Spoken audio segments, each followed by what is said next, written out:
नमस्कार. सुखी संतोषा न यावे, दुःखी विषादा न भजावे आणि लाभालाभ न धरावे मना माझी.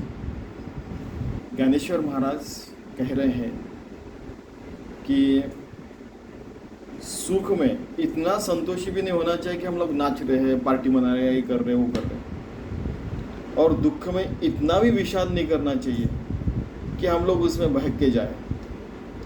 लाभ रहो या अलाभ रहो, मन में उसको पकड़ के नहीं रखने का, क्योंकि हमारा मार्ग अनंत है. एक चीज़ लेके बैठेंगे तो हम आगे कैसे जाएंगे, आत्मज्ञान कैसे प्राप्त करेंगे.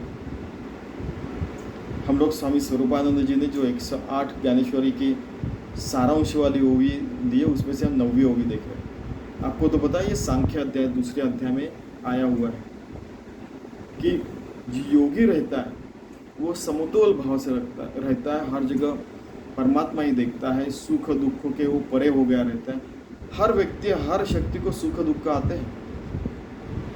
जैसे श्री कृष्ण जी ने कहा था कि मेरे जन्म के पहले ही मेरे मामा जी मारने को बैठे थे जब कर्ण से बात हुई थी. तो हमको वैसा तो नहीं है, ठीक है ना. प्रहलाद जैसे हमको तेल में कोई उबाल नहीं रहा, ऊपर से उठा के फेंक नहीं रहा है पर्वत के ऊपर से, ठीक है. हाथी के पैर के नीचे तो नहीं दे रहा है, ठीक है. तो उतना तो हमें तकलीफ नहीं है ना, ऐसा वो कह रहे हैं. तो इसीलिए सुख हो गया तो बहुत मज़ा मारने का, दुख हो गया तो बहुत दुख विलाप करने का, ऐसा लेके नहीं बैठने का.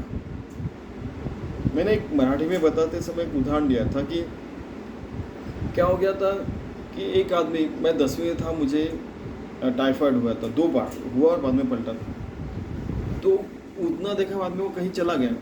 उसके बाद में हम लोग इधर कहीं और रहने आए. तो देखने के बाद उसने बोला कि मेरा जो घर का नाम है, उसके लिए, तू 10वीं पास हो गया कह रहे. तो मैंने बोला हाँ, 10वीं पास हो गया तो मुझे बहुत साल हो गए, बस इतना ही बोला. फिर बोला 1 मिनट, मुझे किसी ने बुलाया तो वहाँ पे चला गया. फिर स्टूडेंट्स लोगों ने बताया कि ऐसा होता है. कहने का मतलब है कि हर किसी के साथ ऐसे होता है. एक कोई लड़का था, उसको उन्होंने बोला कि क्या रे ऐसा हुआ क्या, तू अभी भी वैसा ही है. हाँ, मैं तो वो वैसे तो मैं 5वीं में करता था, अभी तो अभी वो बड़ा आदमी बन गया.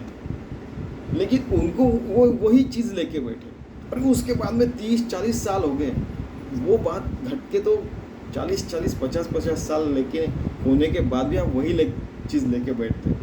उसमें उस आदमी की गलती नहीं, हमारी गलती रहती है अगर हमने वो चीज़ पकड़ के रखी. तो ऐसा ये कहना चाहता कि सुख होगा तो वो चीज़ लेके बैठा, आज मैं कितना बड़ा हो गया. अरे बाबा, उसके आगे भी बहुत रहते.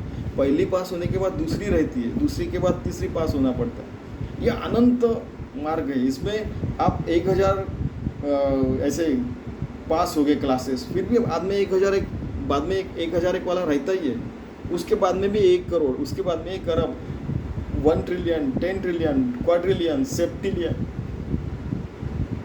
ठीक है. गूगल, 1 के ऊपर 100 जीरो, उसके बाद बहुत सारे क्लासेस रहते.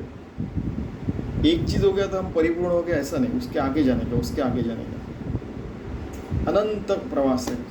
ऐसी चीज़ ज्ञानेश्वर महाराज तो क्लियरली बोले अपने निवृत्तिनाथ जी के सामने. ऐसी चीज़ प्रभु रामचंद्र जी को वशिष्ठ ने कही थी. ऐसी ही चीज़ विवेकानंद जी को रामकृष्ण परमहंस ने भी बताया था. समर्थ रामदास जी ने शिवाजी को भी कहा था. हम लोग दोनों अनंत मार्ग के ऊपर हैं.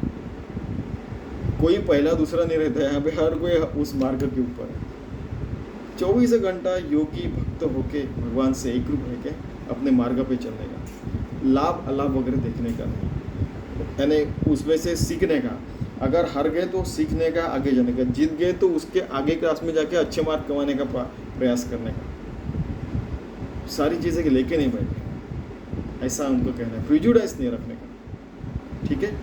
सुखी संतोषा न यावे, दुःखी विषादा न भजावे आणि लाभालाभ न धरावे मना माझी. धन्यवाद.